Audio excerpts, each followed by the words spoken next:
Salut tout le monde, bienvenue dans ce nouvel épisode de Vrac, épisode 2, et on va parler que de 2 films aujourd'hui, donc ça tombe plutôt bien. Générique. Ouh.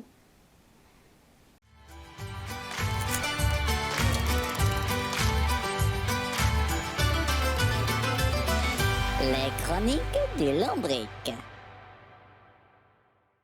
Alors pourquoi est-ce qu'on va parler que de 2 films aujourd'hui dans Vrac? Et bien tout simplement parce que c'est les 2 films que j'ai vus cette semaine, qui sont sortis tous les deux le 6 mai, c'est-à-dire la semaine dernière, je tourne cette vidéo en fin de semaine, mais du coup vous c'est le mercredi, mais du coup c'est sorti le mercredi d'avant, donc c'est la semaine d'avant, mais pour moi là où je tourne c'est pas... Merde, vous avez compris! Et donc j'ai vu ces 2 films, et j'avais envie d'en parler, et en même temps pas envie, parce que j'avais pas énormément de choses à dire non plus. Il y en a un, c'est plutôt négatif, l'autre c'est plutôt positif. Mais du coup, voilà, donc je me suis dit, on va faire un petit vrac avec 2 films, ça sera moins long, autant à monter qu'à tourner, qu'à regarder pour vous, que quand j'avais fait les 4 films, ça a duré 40 minutes. On va essayer de faire ça bien. Et puis bah on est parti. Et on commence tout de suite donc avec le film Pour le plaisir, qui est sorti donc le 6 mai 2026 et qui est réalisé par Rim Kérissi. J'espère que je le prononce pas trop mal. On y suit donc l'histoire de Fanny qui se rend compte en fait avec sa sexothérapeute qu'elle n'a jamais joui, qu'elle n'a jamais eu d'orgasme avec son mari Tom, avec qui elle est depuis plus de 20 ans. Et du coup, en fait, pour essayer de la faire jouir, et son mari, qui est un petit peu inventeur, va essayer de lui confectionner. Ça, c'est un lapsus plutôt révélateur. Va essayer de lui confectionner un sextoy afin de la faire jouir. Et il va faire ça avec elle pour se concentrer sur son plaisir à elle et faire en sorte que ça stimule un peu mieux que les sextoys de l'époque. Voilà. Globalement, c'est l'histoire de la création du Womanizer, très librement inspiré de l'histoire vraie, puisque les personnages et les situations sont fictifs, mais l'histoire est similaire à celle de la création du Womanizer. Bref, le film est pas mauvais, il est plutôt drôle, c'est une comédie qui est vraiment plutôt drôle, donc ça c'est très cool, mais en fait, il y a un côté... Après, je dis ça aussi parce que j'ai fait des études de cinéma, j'apprends à regarder et à analyser le cinéma. Et du coup, pour le grand public, ça va moins... Enfin, pour le grand public, je dis pas ça négativement, hein, mais pour les gens qui n'ont pas l'habitude, qui connaissent pas vraiment tous les derrière du cinéma, et tout ça, qui apprécient juste un film en tant que divertissement pur, y a pas de souci, le film est vraiment bien, le film est drôle, c'est pas trop mal construit, y a vraiment des bons gags et tout, donc c'est cool. Mais il y a quelques trucs qui sautent un peu aux yeux et qui font un peu mal, c'est... Il y a beaucoup de choses qui font... Il y a un côté un peu amateur, je dirais. Parce qu'il y a beaucoup de trucs de base et de règles de base du cinéma qui... On dirait les courts-métrages que j'ai fait... quand je me suis lancé sur YouTube en 2018-2019 quoi, donc voilà, magnifique court-métrage toujours disponible sur cette chaîne, n'hésitez pas à aller regarder si vous avez envie de pleurer du sang. Non, en vrai il y en a des biens, j'assume tout, mais bref, il y a des trucs tout cons qui sont pas respectés, il y a des cuts qui sont assez mal faits, dans le sens où tu vas avoir donc un chant contre chant avec 2 personnages qui discutent, il y a un personnage qui s'en va, vraiment genre « Ah, je m'en vais ». Et cut sur un plan large où on voit les 2 personnages dans le cadre, et le personnage refait son mouvement. Donc c'est comme si on le voyait, en fait dans le montage, il fait « Oui, je m'en vais ».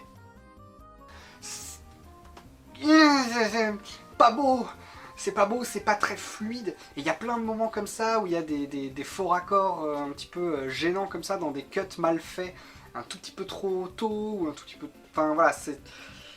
Ça saute un peu aux yeux quand on y prête attention, et quand on n'y prête pas attention, je pense que ça peut sauter un petit peu aux yeux aussi. Il y a des règles de base aussi qui sont pas respectées, notamment dès la toute première scène du film. Ça m'a fait mal, mais la règle des 180 degrés n'est pas respectée. Mais la règle de 180 degrés, qu'est-ce que c'est? Alors, je vais essayer d'expliquer ça de la manière la plus simple possible, et pour cela, on va faire un petit truc avec des Lego. Voilà, on va faire des Lego. Vous allez voir, ça va être bien. Quand on a deux personnages qui discutent dans une scène, on va les avoir l'un en face de l'autre, par exemple. On va tracer en fait une ligne invisible qui relie ces deux personnages. Et la règle des 180 degrés dit que la caméra, pour filmer ces deux personnages, le champ contre champ, tout ça, doit rester d'un seul des deux côtés de la ligne. Elle peut se mettre sur les deux extrémités de la ligne, et tout l'arc, le cercle qu'on a là, tous ces 180 degrés là, quoi. Elle peut pas faire un 360, elle doit rester dans les 180. Ça permet de garder une certaine cohérence visuelle, d'être toujours plus ou moins du même côté, et de pas se perdre notamment dans l'espace. Maintenant, dans la première scène, la caméra est souvent en mouvement, très souvent même, fait des arcs de cercle, elle bouge des travelling et tout ça, mais la règle des 180 degrés, elle en a rien à foutre, ce qui fait que c'est un petit peu pas très digeste. C'est vraiment, ça fait très fouillis, très cafouillage, et on se perd un peu dans l'espace, attends, on est toujours en train de suivre les mêmes, ça saute aux yeux, ça sort du truc, et c'est la première séquence du film, quoi. Et il y a plusieurs moments comme ça dans le film où il y a des règles de base, les 180 degrés donc, se font marcher dessus, des forts raccords, et tout ça, ça fait un petit peu amateur pour un film qui sort au ciné, pour le coup. Et c'est un petit peu dommage, Surtout que la réalisation n'est pas mauvaise en soi. Il y a des très bonnes idées de réalisation dans certaines transitions, il y a des transitions qui sont vraiment créatives et vraiment cool. Il y a le tout premier plan du film est vraiment très cool, parce que le premier plan du film c'est un gros plan sur un tableau qui représente une fleur, globalement c'est des pétales, genre des pétales de rose motifanés avec de l'eau qui coule dessus, voilà. Sauf que le film a l'intelligence de son premier plan, c'est un plan sur ce tableau-là, mais flou. Genre complètement flou, pas juste mes vidéos où des fois j'ai la gueule qui est floue parce que ils continuent de vouloir faire le point sur ce putain de décor de fond. Là c'est vraiment entièrement flou. C'est complètement flou. Ce qui fait que les traits en fait du tableau sont très épurés, très flous, très tout ça. Et du coup c'est vraiment une vulve. Le premier plan du film c'est vraiment genre t'as l'impression de regarder juste une giga vulve avec le générique, les noms des gens qui ont joué dedans, réalisatrices, scénaristes, etc. Et du coup, je trouve ça très malin, c'est créatif, c'est intelligent, parce qu'après, du coup, à la fin de ce plan-là, le plan redevient net, on voit qu'on regardait en fait des pétales de rose un petit peu fanés avec de l'eau dessus, la caméra descend, et paf, la sexothérapeute qui est en train de parler, et qui machin, et tout va bien, et les 180 degrés se font enculer. Mais du coup, voilà, il y a des idées qui sont hyper créatives et hyper chouettes dans ce film, dans la réalisation en elle-même. C'est dommage que du coup, il y a des erreurs techniques qui viennent un petit peu casser tout ça, et sortir un peu du film. Dans les erreurs qui font un peu sortir aussi, il y a des moments, c'est vraiment pas très bien écrit dans les dialogues. Je dis ça, je suis pas irréprochable, dans mes courts-métrages c'est de la merde aussi les dialogues, mais là il y a des moments c'est vraiment une pub quoi. C'est vraiment de la pub. Mais genre vraiment c'est... Encore une fois dans la première scène, je suis désolé mais cette première scène m'a vraiment atomisé. Mais donc en plus d'envoyer se faire foutre la règle des 180 degrés, au cas où vous ne l'aviez pas compris parce que je l'ai répété 700 fois, vraiment la première scène, les dialogues c'est littéralement, presque mot pour mot, vous saviez que 30% des femmes n'ont jamais joué? Ah bon? Mais comment ça se fait? Eh bien écoutez, c'est tout simplement parce que on connaît pas assez le plaisir des femmes. Ah oui, et comment peut-on faire en sorte que ça change? Eh bien c'est très simple, il suffit de parler avec son partenaire, et de voilà. Alors le message est très noble et très juste, et c'est très bien d'informer là-dessus, et tout ça, il y a pas de tabou, et c'est très cool, c'est génial, mais c'est pas du tout très bien écrit quoi, c'est vraiment pas subtil, c'est vraiment... des films d'intérêt généraux qu'on diffuse dans les collèges et les lycées, ce qui est très bien, il faut éduquer là-dessus, il n'y a pas de souci. Mais dans un long métrage, dans un film, il y avait des manières un peu plus digestes de le faire. Et il y a plusieurs moments comme ça où pareil, les dialogues sont pas super bien écrits, où c'est un peu c'est très brut quoi, c'est très factuel, ça manque de naturel, ça manque cruellement de naturel. Et il y a des personnages qui... c'est vraiment regarder... La vendeuse au rayon livre, la caissière au rayon livre, qui devient pote un petit peu avec le personnage de Tom, littéralement, elle est là, elle parle que avec genre elle est en mode wesh gros, faut que tu la fasses fantasmer de ouf et tout machin. Enfin, c'est vraiment le personnage des jeunes vu par les vieux. Parle vraiment comme les jeunes, mais vu par les vieux, mais genre à outrance quoi. C'est vraiment parle en verlan tout le temps. Enfin c'est vraiment c'est assez drôle à voir parce que waouh, vous êtes tellement vieux. À côté de ça, il y a aussi des gags qui marchent très bien. Il est dans la bande-annonce, mais le gag du maître fonctionne à merveille, il est très drôle. Il y a tout un truc avec le fait qu'ils essayent de vendre leur maison, et du coup leur fille, qui est agent immobilière, essaye de vendre la maison. Et à chaque fois, à chaque visite, il se passe des conneries, c'est plutôt très drôle, à chaque fois, ça pour le coup c'est vraiment très bien géré. Les décors sont plutôt chouettes, il y a des très bonnes idées de scène. Toute la scène dans le 4x4 qui tourne sur les pavés, elle est très très bonne cette scène là, elle est vraiment bien rythmée, vraiment chouette. Puis ouais, le film est vraiment drôle, il y a des punchlines qui marchent très bien, les acteurs s'en sortent plutôt bien, même s'il y a des fois où les dialogues étant pas excellents, il y a des fois ça se ressent un peu dans le jeu, mais dans l'ensemble tout est quand même très crédible et plutôt bien quoi, vraiment plutôt bon. Si, il y a juste la scène de fin aussi où elle est... où pareil, c'est en mode elle fait un discours et c'est pas très subtil et c'est pas très... on présente ça dans le genre en mode ça passe à la télé quoi, elle fait un discours à la télé et c'est lourdeau, et si ça passait vraiment à la télé, mais les gens l'auraient coupé direct en mode non mais ça on s'en fout, est-ce que tu peux revenir sur le fond du problème s'il te plaît, sur le fond du sujet, parce que bon ça on s'en branle un peu et tout ça, et allez faut avancer, faut machin, donc c'est pas très crédible aussi je dirais la fin avec le discours de fin, je trouve que c'est pas très crédible, mais encore une fois voilà, le message est noble, le message est très bien, et voilà, et ça reste une bonne comédie, qui se regarde bien, qui est assez drôle, qui est tout ça, mais il y a quand même une accumulation d'erreurs techniques qui moi en tout cas m'ont vraiment sorti et ont vraiment été compliquées à gérer et à digérer, surtout quand c'est dès la première scène du film, et que la première scène du film, t'as presque tous les problèmes dedans quoi. Voilà, c'est dommage, c'est une des scènes avec la réalisatrice, puisque la réalisatrice c'est celle qui joue la psy. Donc c'est dommage quand même. Bref, voilà, donc pour le plaisir, c'était plutôt sympa quand même. C'est un bon film, c'est assez divertissant, c'est assez drôle, mais voilà, il peut y avoir des erreurs techniques si vous avez l'œil un petit peu affûté ou que tout ça, ça peut vous sortir du film et un petit peu être gênant à regarder, mais sinon dans l'ensemble tout se tient plutôt pas trop mal et ça peut être un bon moment à passer. En plus le message est noble et ça fait tomber un peu des tabous et tout ça, et c'est très très cool. Donc voilà, ça reste quand même un truc... ça reste quand même un film qui est appréciable et divertissant. Voilà. Et donc le deuxième film dont j'avais envie de vous parler aujourd'hui, C'est quoi l'amour, réalisé par Fabien Gorjard, qui est sorti, je vous le donne en mine, le 6 mai 2026, alors ça c'est surprenant, et c'est le film, pour l'anecdote, qui a gagné le Grand Prix au Festival de l'Alpe d'Huez. Voilà, donc ça en général, ça indique un certain standing. Le film raconte l'histoire de Marguerite, qui est un petit peu contrainte de renouer des liens avec son ex-mari, puisque ce dernier a décidé d'épouser sa nouvelle compagne, mais sa nouvelle compagne étant extrêmement catholique, ils veulent se marier à l'église, sauf que, s'étant mariés à l'église aussi avec Marguerite, ils sont obligés de faire un accord de nullité, auprès de Dieu et de l'Église en général, afin d'annuler complètement le mariage avec Marguerite pour pouvoir se marier avec sa nouvelle femme.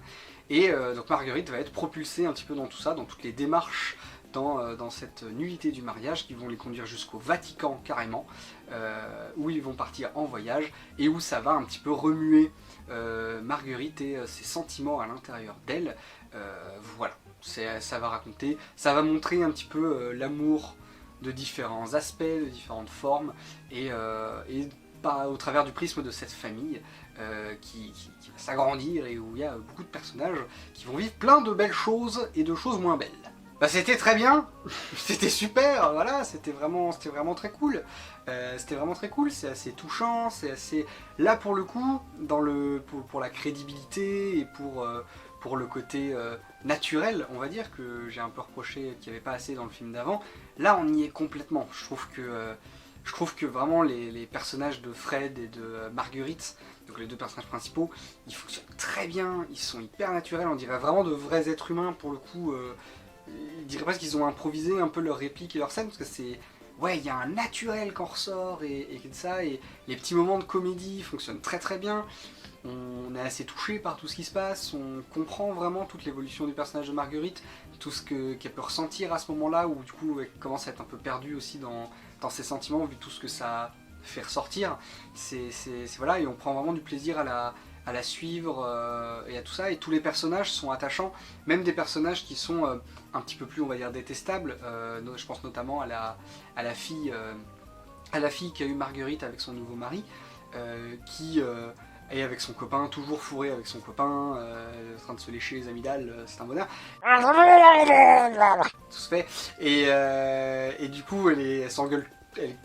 Quasiment toutes ses répliques sont hurlées et sont gueulées, elle gueule sur ses parents, ça, mais même elle est un petit peu attachante parce que elle fait des conneries aussi, et elle s'en veut, et elle a, voilà, enfin, tous les personnages sont vraiment très très bien gérés, très bien traités, ils ont tous assez de temps d'écran pour être tous vraiment uniques et marquants, ils ont tous des personnalités qui les différencient les uns des autres, tout ça, et ils fonctionnent tous très très bien en symbiose.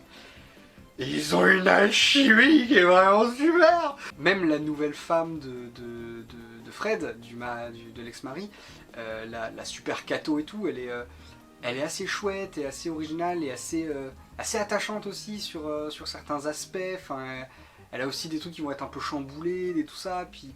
Enfin vraiment, ouais, c'est la force du film, c'est vraiment les personnages et leur évolution et leur rapport les uns avec les autres qui fonctionnent tous super bien et qui sont vraiment très très chouettes, quoi, globalement. Ça donne envie de suivre leurs histoires et de savoir ce qui va se passer et où est-ce qu'on va et tout ça. Et évidemment ça prend des proportions de plus en plus loin, hein, parce qu'à la base c'est juste... au début elle est juste censée passer devant un prêtre et lui dire oui non effectivement le mariage c'était une erreur et du coup c'est considéré comme nul. Ça finit, ils doivent aller au Vatican avec toute la famille parce que t'as tout le monde qui s'invite. Donc voilà, c'est assez intense. Mais le rythme est vraiment très bon, on s'ennuie jamais, il y a plein de rebondissements qui s'enchaînent très très bien. Enfin globalement, cette critique-là va être beaucoup plus courte que la première parce que j'ai quasiment rien à dire en fait. Tout était super, j'essaie de trouver des points négatifs, mais il y avait relativement peu, voire pas concrètement. Si, peut-être éventuellement. La fin... Il y a la relation entre Marguerite et Sofiane, son nouveau mari, est peut-être résolue un peu vite. C'est peut-être un petit peu trop ellipsé, la fin de leur histoire, de leur évolution, on va dire. C'est peut-être un peu ellipsé, un peu trop ellipsé, donc voilà, ça aurait peut-être mérité une scène en plus pour bien terminer comme il fallait, je sais pas. Mais sinon, c'est vraiment... par ça... ouais, c'est vraiment top, ouais, puis les personnages sont tous... Je me répète en fait, je dis les mêmes choses en boucle, mais les personnages sont hyper attachants, on a envie de les suivre, on a envie de savoir ce qui va leur arriver, et on est triste quand on les voit faire des conneries, qu'on les voit merder, on est content quand on leur voit arriver des trucs cool, et on rigole bien, parce qu'il y a vraiment des très bons gags et des très bons dialogues, et tout ça, enfin c'est vraiment top, quoi, j'ai pas grand chose à dire, quoi. C'est vraiment très très bien. C'est vraiment très très bien. Il a gagné le prix du meilleur film il a gagné le grand prix du festival d'Alpes. Je sais pas parler, moi, dis donc. Il a gagné le grand prix du festival d'Alpes d'Huez, donc bon, c'est que c'est un film plutôt pas mal quand même. Si éventuellement le frère de Marguerite est peut-être pas assez présent et assez important, on va dire, il est présenté, il a une scène et demie, on va dire. Et après on n'en reparle plus jamais, et on parle plus de tout ça, enfin voilà, c'est un personnage qui aurait pu amener un peu de conflit aussi en plus, donc ça aurait pu être intéressant de le traiter un peu plus, il était peut-être un petit peu trop de côté, mais en même temps on a déjà pléthore de personnages qui gravitent autour, parce que on a quand même donc Marguerite, son nouveau mari, Sofiane, leur fille, dont j'ai oublié le prénom, le mec de leur fille, il y a également donc Fred, l'ex-mari, sa nouvelle femme, il y a également la fille qu'ont eu du coup Fred et Marguerite ensemble, avec la copine de la vie. T'as tout ce monde-là à Rome en même temps, enfin c'est terrible quoi. Il y a déjà beaucoup de personnages, donc tu peux pas non plus trop t'attarder, mais voilà, ça aurait mérité peut-être un petit peu le frère de... On le présente vraiment comme un personnage antagoniste, qui est vraiment un con. C'est dommage que ça soit pas allé plus loin, qu'on le voit si peu. Et voilà, écoutez, je trouve des défauts où je peux, d'accord? J'essaye de trouver des défauts où je peux. C'est compliqué avec un film qui est quasiment irréprochable comme ça, voilà. Les gags sont très bons, le rythme est très bon, le montage est très bon, les musiques sont bien choisies et sont chouettes. Vraiment, non, j'ai rien à dire, quoi. C'est topissime. C'est topissime. Si, peut-être juste le... C'est peut-être le point commun entre les deux films. Il y a un discours à la fin, et je trouve qu'il est moyen crédible.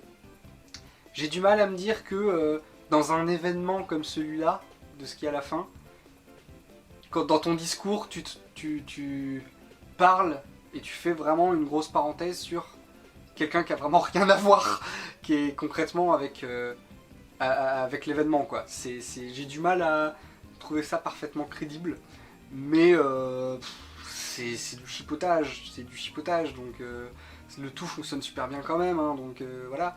Non, vraiment, j'ai rien à dire, c'était vraiment super, c'était vraiment top. Je ne peux que vous encourager à aller voir C'est quoi l'amour, hein. Et je vous encourage aussi à aller voir Pour le plaisir, parce que c'était pas un mauvais film non plus. Juste, les erreurs techniques m'ont vraiment dérangé, mais c'est un bon film aussi. Globalement, ces deux films sont vraiment bien, sont de bonnes comédies, où vous pouvez bien vous marrer, donc allez-y. Allez-y, que je vous dise, allez-y, faites-vous plaisir. Voilà, c'était à peu près tout ce que j'avais à dire sur Pour le plaisir et Casser l'amour. J'espère que ça vous a plu, que ça vous a intéressé. C'était un petit peu plus court que d'habitude, surtout pour un vrac. donc voilà, j'espère que ça vous aura pas trop dérangé. Où j'avais un peu moins de choses à dire sur ces deux films, un peu plus sur le premier, mais beaucoup moins sur le deuxième. Mais c'est aussi pour ça qu'existe Vrac, c'est pour essayer de mettre des critiques un peu plus courtes aussi ensemble. Donc voilà, j'espère que ça vous aura plu quand même, que ça vous aura un peu intéressé. N'oubliez pas de donner votre avis en commentaire, ça intéresse toujours, hein, c'est toujours très chouette. Et quant à moi, je vous dis à la semaine prochaine pour une prochaine critique. A plus!